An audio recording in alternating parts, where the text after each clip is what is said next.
SIR এর চূড়ান্ত তালিকা প্রকাশিত হয়েছিল, আর তারপর থেকেই এমন কিছু বিষয় উঠে আসছে যেগুলো রীতিমতো চাঞ্চল্য ফেলে দিয়েছে। একদিকে যেমন রাজনৈতিক নেতা নেত্রীর নানাবিধ মন্তব্য শোনা যাচ্ছে, তেমনই শোনা যাচ্ছে শোরগোল ফেলে দেওয়ার মতো কিছু তথ্য। একই সঙ্গে এসআইআর এর চূড়ান্ত ভোটার তালিকা প্রকাশের পর রাজনৈতিক বিশ্লেষকদের মধ্যে বিভিন্ন প্রশ্ন এবং বিভিন্ন বিশ্লেষণ শুরু হয়েছে। এক্ষেত্রে 2021-এর বিধানসভা নির্বাচনে যেখানে যত ভোটের মার্জিন ছিল তার সঙ্গে এসআইআরে বাদ যাওয়া নামের একটা অনুপাত তৈরি করে বিশ্লেষকরা বোঝার চেষ্টা করছেন আদতে এসআইআর এর ফলে লাভবান কে হলো, বিশেষ করে যে কেন্দ্রগুলিতে জয়ী এবং পরাজিত প্রার্থীর মধ্যে ব্যবধান খুব কম ছিল। সেখানে অঙ্কটা সহজেই বোঝা যাবে। ধরা যাক পুরুলিয়ার বলরামপুর, সেখানে মাত্র 423টি ভোট বেশি পেয়ে জয়ী হয়েছিল বিজেপি, যেখানে এসআইআরে বাদ পড়েছে 19,530 জনের নাম। এবার প্রশ্ন হলো, এত বেশি সংখ্যক ভোটার বাদ পড়লে ওই কেন্দ্রে আদতে লাভ কার হলো? রাজনৈতিক বিশ্লেষকদের অনেকেই বলছেন যারা সরকারে থাকেন তারা যে কোনো রাজ্যে বেশি সুবিধা পান। এক্ষেত্রে কোনো একটি কেন্দ্রে যে দল জয়ী তারাই সুবিধা পান। আবার ভোটারের সংখ্যা বাদ গেলে নেতিবাচক প্রভাবও পড়বে তাদের উপরেই। সেক্ষেত্রে অঙ্কের হিসাবে দেখতে গেলে যে দল জিতেছে তাদেরই সব থেকে বেশি ক্ষতির আশঙ্কা থাকে। চলুন কয়েকটি বিধানসভার জয়ের ব্যবধান এবং এসআইআর এর পর নাম বাদের সংখ্যাটা দেখে নেওয়া যাক। বলরামপুর 423টি ভোটের ব্যবধানে যেতে বিজেপি এসআইআরে বাদ পড়েছে 19,530 জনের নাম। দাঁতনে 623 জন ভোটের ব্যবধানে যেতে তৃণমূল এসআইআরে বাদ পড়েছে 9,983 জনের নাম। কুলটিতে 689টি ভোটের ব্যবধানে যেতে বিজেপি এসআইআর এর নাম বাদ পড়েছে 16,723। তমলুকে 793 ভোটের ব্যবধানে যেতে তৃণমূল এসআইআরে বাদ পড়েছে 8,209 জনের নাম। জলপাইগুড়িতে 941 ভোটের ব্যবধানে যেতে তৃণমূল এসআইআরে বাদ পড়েছে 18,386 জনের নাম। ঘাটালে 966টি ভোটের ব্যবধানে যেতে বিজেপি এসআইআরে বাদ পড়েছে 12,264 জনের নাম। এবার চলুন এই বিষয়ে আমাদের প্রতিনিধি রাহি হালদার তার প্রতিবেদনে ঠিক কি তুলে ধরেছে দেখব।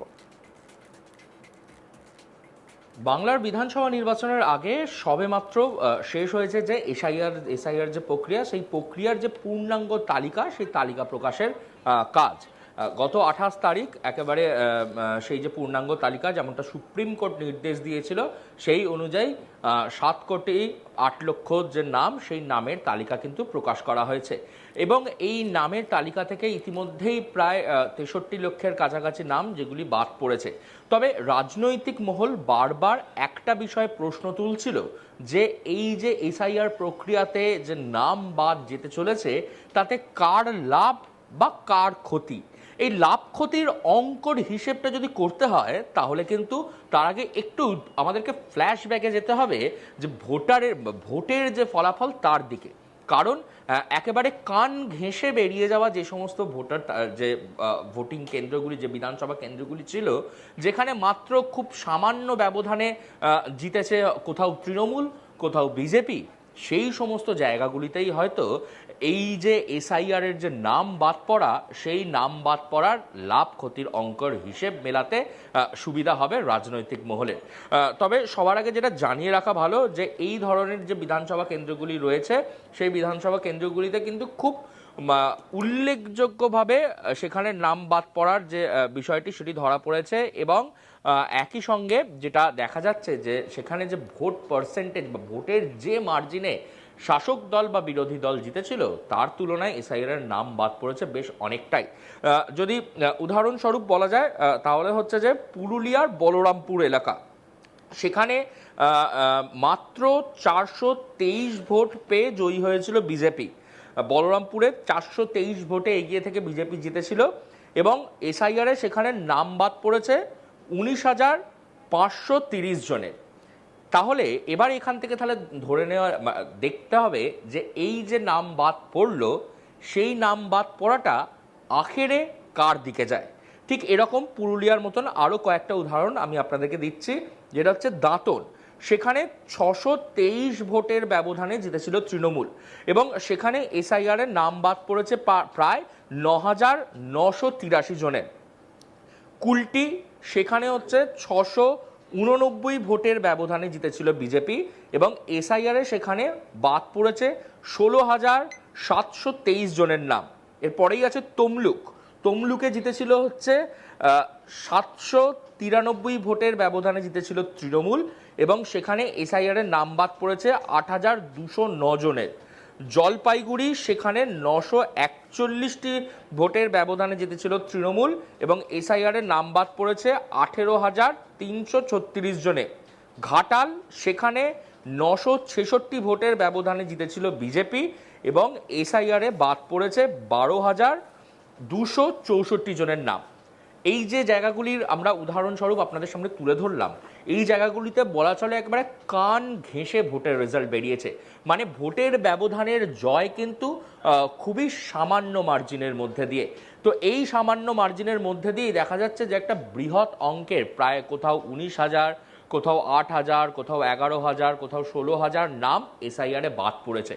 তাহলে অঙ্কের খাতিরে বা অঙ্ক কোষে যদি অঙ্ক মেলানো যায়, তাহলে কিন্তু দেখা যাবে যেখানে তৃণমূল মাত্র 600 ভোটে এগিয়েছিল, বিজেপি অর্থাৎ বিরোধী দল শুভেন্দু অধিকারী তাকে বারবার বলতে শোনা গেছে এসআইআর এর যদি নাম বাদ যায় তাহলে আখেরে লাভ নাকি তাদের দিকেই আসবে। অপরদিকে রাজ্যের শাসক দল তৃণমূল কংগ্রেস, তারা কিন্তু অভিযোগ করছে এসআইআরটা কার্যত তাদের কাছে একটি বুমেরাং হয়েছে। কারণ তাদের যে বক্তব্য, সেখানে দাঁড়িয়ে যে এসআইআর যে প্রক্রিয়া, সেই প্রক্রিয়া আখেরে তাদের কোনো রকম ভোট ব্যাংকে কোনো আঁচ ফেলতে পারেনি।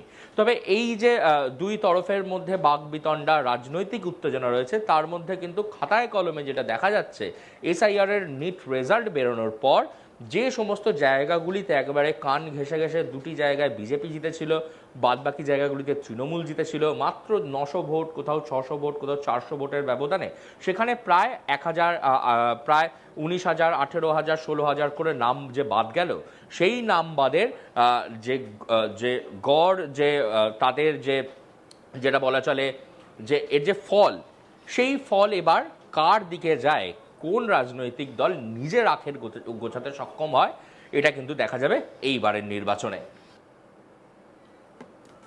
এসআইআর এর চূড়ান্ত তালিকা প্রকাশিত হয়েছে, আর তারপর থেকেই এমন কিছু বিষয় উঠে আসছে যেগুলো রীতিমতো চাঞ্চল্য ফেলে দিচ্ছে। একদিকে যেমন রাজনৈতিক নেতা নেত্রীর নানাবিধ মন্তব্য শোনা যাচ্ছে, তেমনই শোনা যাচ্ছে শোরগোল ফেলে দেওয়ার মতো তথ্য। একই সঙ্গে এসআইআর এর চূড়ান্ত ভোটার তালিকা প্রকাশের পর রাজনৈতিক বিশ্লেষকদের মধ্যে বিভিন্ন বিশ্লেষণও শুরু হয়েছে। এক্ষেত্রে 2021-এর বিধানসভা নির্বাচনে যেখানে যত ভোটের মার্জিন ছিল, তার সঙ্গে এসআইআরে বাদ যাওয়া নামের একটা অনুপাত তৈরি করে বিশ্লেষকরা বোঝার চেষ্টা করছেন আদতে এসআইআর এর ফলে লাভবান কে হলো। বিশেষ করে যে কেন্দ্রগুলিতে জয়ী এবং পরাজিত প্রার্থীর মধ্যে ব্যবধান খুব কম ছিল, সেখানে অঙ্কটা সহজেই বোঝা যাবে। ধরা যাক পুরুলিয়ার বলরামপুর, সেখানে মাত্র 423টি ভোট বেশি পেয়ে জয়ী হয়েছিল বিজেপি। সেখানে এসআইআরে বাদ পড়েছে 19,530 জনের নাম। এবারে প্রশ্ন হলো, এত বেশি সংখ্যক ভোটার বাদ পড়লে ওই কেন্দ্রে আদতে লাভ কার? রাজনৈতিক বিশ্লেষকদের অনেকেই বলছেন, সরকার যার দিকে থাকে লাভ ক্ষতি তার দিকেই যায়। সঙ্গে রাখুন আজ তাক বাংলাকে অন্যান্য খবরের জন্য। লাইক, কমেন্ট, শেয়ার, সাবস্ক্রাইব করতে ভুলবেন না।